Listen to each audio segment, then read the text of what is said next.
Okay, folks, Andrew Bopros here. Well, I want to do a quick video on this man right here. And again, I love this photo. Okay. I'm sorry you've seen it a lot, but I'm going to tell you something right now. Justin Herbert's going to have an MVP type season this upcoming season.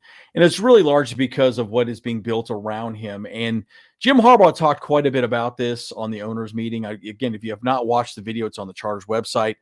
Please go back and watch it. I did a bit of a recap. We've talked a little bit more about, what he's going to do and what his general philosophy is. I'm going to talk about the running game. I'm going to talk about the passing game. I'm going to talk about what some of the actual, experts are going to say about Justin Herbert. I got a quick little video here from the Rich Eisen show that I really like as well. It's going to be really interesting. I hope you like this video. And I want to hear your comments. Please let me know what you think. Agree or disagree with me. I'm going to say a few controversial things that you might not like. So, guys, let's get into it. Bull Bros!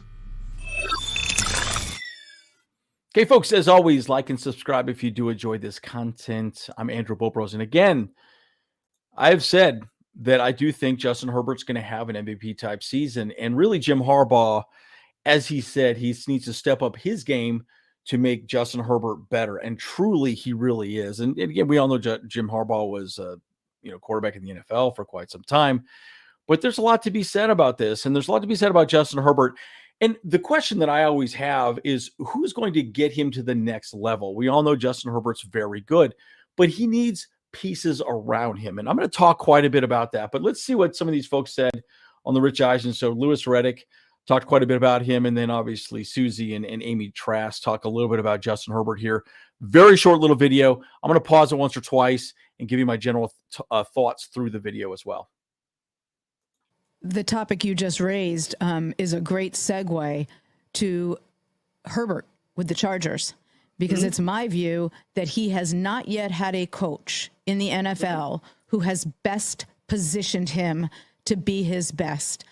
Yep. I feel strongly that Jim Harbaugh will do that, and I think their addition of Marc Trestman in an advisory senior role is going to help immensely.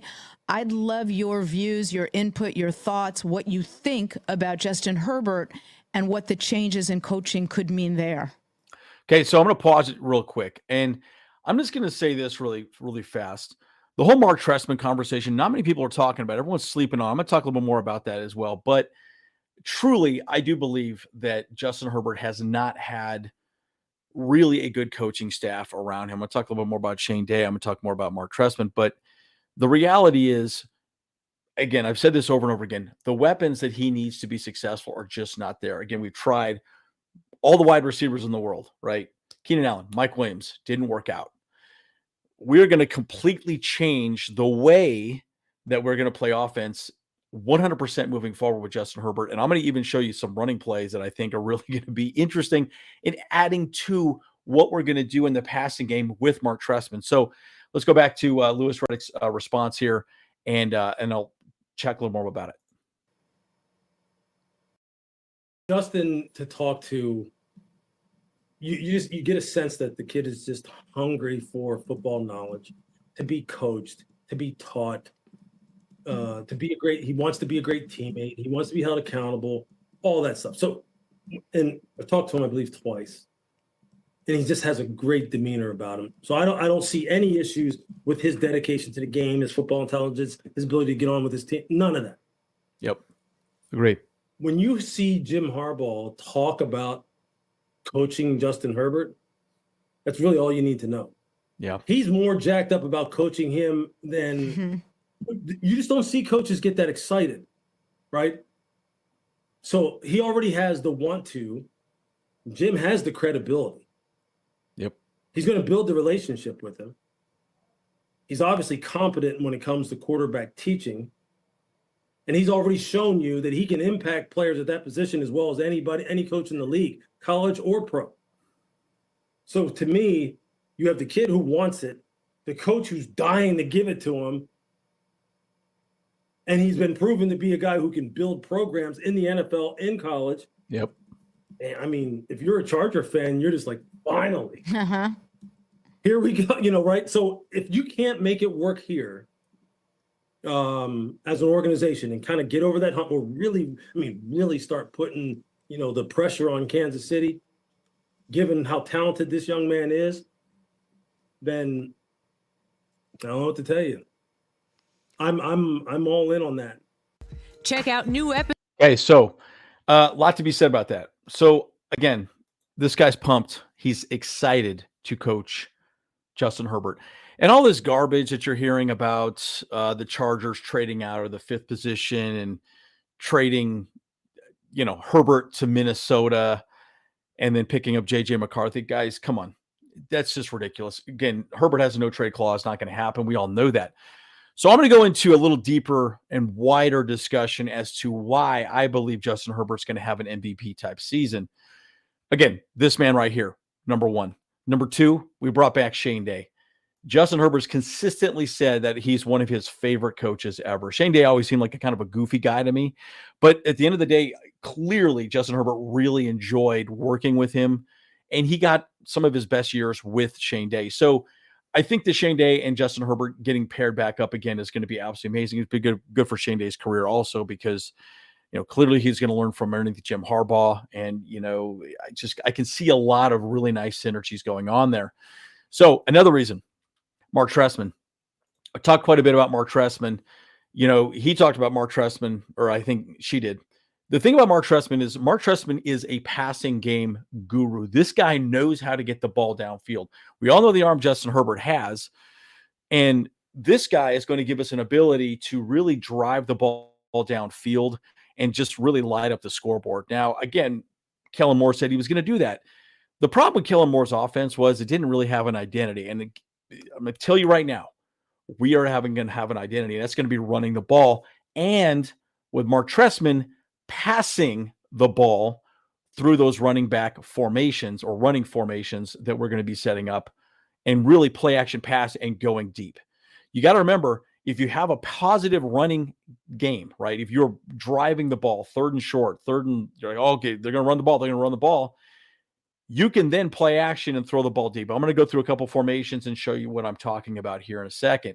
So again, that's huge, right? Trestman is nobody's really talking about him, and I think he's going to be a very sleeper, interesting pick, and he's definitely going to get the most out of Justin Herbert. The other piece is Greg Roman. Now, Greg Roman, I have seen so many people just get frustrated and angry. And if you watch the video that I did a video a little while ago about Greg Roman. The thing about Greg Roman is he wants to play physical. I've said this over and over again. If you watch the Haley Elwood video, he says he wants to power the ball. And he's like, man, I don't want to play the Chargers. They are playing ultra physical. And again, I'm going to say something very controversial here about the 5th pick. Folks, I'm telling you. Okay, I'm going to say this right now. I don't know that we're going to be picking a wide receiver at 5 because this man is going to be running the ball. And focus on why we want a offensive lineman. Okay. When we're running the ball, it does what? It keeps Justin Herbert healthy. Okay. But secondarily, it moves the chains, keeps our defense very fresh, ready to go and move forward. And again, Greg Roman is also going to be still getting the running game going, but also Marc Trestman is going to be getting the passing game going. Listen, let's not get it twisted. They've already said it many times over that they're still going to pass the ball, but I really suspect a 50-50 split, right? So there's a lot to be said about that. So let's talk a little bit about that as well, too. And again, we've talked about this. Rashawn Slater, I really suspect some of this money that's been freed up is really to be locking this guy down. He's on the left side. Okay, we know that. Okay, but going back to our 5th pick, let's say we stick and pick, folks, which I don't think we do. I do think we are trading back. We need to find a trade partner. I think it's very well known that we want to trade back, but it's also very well known that Arizona wants to trade back. So that could be us, or that could even be the Vikings. So let's say, again, we'll see what happens with that. I do know New York wants to trade up. They want a quarterback. So if a quarterback's available, again, a lot of things are going to happen trade day, or draft day, not trade day, draft day. But again, locking up Rashawn Slater on the left side. And guys, if we stick and pick, again, I wouldn't say this would be my number one choice, but we could be picking, our first pick could be a Joe Alt. I've seen so many mock drafts where this is the guy.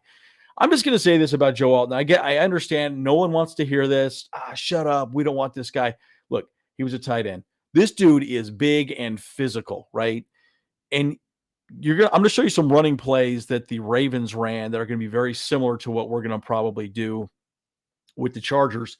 You need athletic and physical bookends. That's what you need, right? Because you're going to be powering the ball, GT counter, power formations. There's going to be a lot of different things. And we're obviously going to be running a lot of tight ends as well, too. I do even suspect we're going to draft the tight end fairly early, or maybe that homie from Furman that James talked about yesterday. So there's a lot of big bodies that are going to be on that line because we are going to power the ball through the defense and demoralize them. That's the whole point. This guy will help that happen. Okay. I understand it's not a sexy pick. I get it. It's not a Malik Neighbors. It's not a Marvin Harrison Jr. But if you think about the way this team is built, this guy could be the guy moving forward. Now, another guy, this guy right here, Fushanu from Penn State. Now, again, you're going to make so. Oh, by the way, let me go back to one more thing on Alt. Everyone says, well, he's a left tackle. Why would you move him to the right side? Look, the argument is this. In the draft, they just say offensive tackle, right? They don't care that you're a right or a left tackle. There is no differentiation. Now, again, in some of the combine movements, they go to the right, they go to the left, they go to the right. They're just trying to determine which way you move better on. The argument is if you're picked this high, you can run on either side of the ball, right? And most of these offensive linemen can move both ways, right? I always go back to the whole Zoolander reference, not being an ambi-turner. I only turn left, I can't turn right. Or is it the other way around? Either way. My point is they are athletic enough that they should be able to go both ways, right? So don't get that bogged down in the weeds. But again, this gentleman right here, Fushanu, is very good, right? Again, he's just barely underneath the rankings as far as I've seen with Joe Alt. Look, absolutely fantastic. Another guy here is Alabama's Latham. There's another guy from Alabama named Mims. Mims has only played in 8 games. But look at how big these guys are, man, folks. And then we also got that homie, the Polynesian guy from Oregon State. I'm drawing a blank on his name as well, too. He's a pure right tackle. So my point is, folks, if we trade back, I think one of these guys is who we end up taking. You want bookends. You want the ability to smash the ball because it's a big part of what you want to do. Again, my biggest frustration with Kellen Moore's offense was there was no identity. We did not know what – everyone knew what we were going to do, and they just said, well, we'll just play spread. We played light boxes against us all the time defensively, and we still couldn't run the ball. In the NFL, folks, that's embarrassing. When you only got 6 men in the box, and that's a +1, and you're still stopping us. It tells you our running game is abysmal. This guy, and this guy will help the running game. If our identity is to run the ball first and then pass the ball second, or pass the ball and then, oh man, well, we got to start running light boxes, and then we just start smashing the ball down their throat. These guys will help that conversation. So let's go through a few plays. This is an interesting one out of the Ravens playbook. And again, we all know that Greg Roman was a big part of installing this offense, right? So this is power read right, very similar. Now, what's one thing you see here? And again, this is versus 3-4 defense. What's one thing you see here? 2 wide receivers. Okay, we have 4 wide receivers on their team right now. So my point is there's probably not going to be as many wide receivers on the field as we've had in the past. In the past, you had bunch formations. You had 3 on one side and 1 on the other side, right? And so you had 4 wide receivers out there, right? So you're not going to see that. But notice what's happening. They're stacking the box. They have to come down and respect the run. This is more of an RPO. So this is Lamar Jackson. He's handing off to most likely 43. And then 42 is going to be the lead blocker. Obviously, the tight end here is going to be blocking. They're going to double team. And then, 42 is going to come down and knock out the edge here as well, too, or whoever's on that side, right? And they're going to power the ball.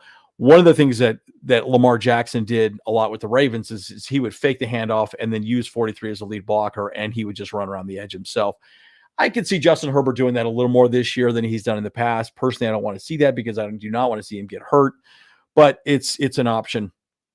Now, again, the nice thing about all this, it's a read, right? It's an RPO. So Lamar, or Justin Herbert in our case, could fake the handoff to 43, 89 and 15 could act like they're going to be blocking these guys and just go, right? So just a delay. Boom, block, go. Maybe run a slant or post, just 2 goes. Either way, should be open. Safety's going to come down and bite inside the box. And that's the whole point of the whole Marc Trestman piece. He's going to add the fact that he's going to play action, toss the ball deep. And really, we're going to run very similar formations in most cases. This is a good example of Ravens pistol read option left. Again, Lamar Jackson, he can either hide the ball or hold the ball, hand off to 42, or hand off to 21. 42 is most likely the lead blocker, the fullback, or the tight end that's moved in motion and moved back. 89 is the tight end probably moving in motion. Again, lead blocking this way. Pistol read option left, right? You're going to see a lot of pistol this next year as well, too. But again, 2 wide receivers, folks. Okay. Are you seeing a theme? You seeing a theme? We're not going to need 4 wide receivers. So when we come back to the idea of a Joe Alt or a Latham,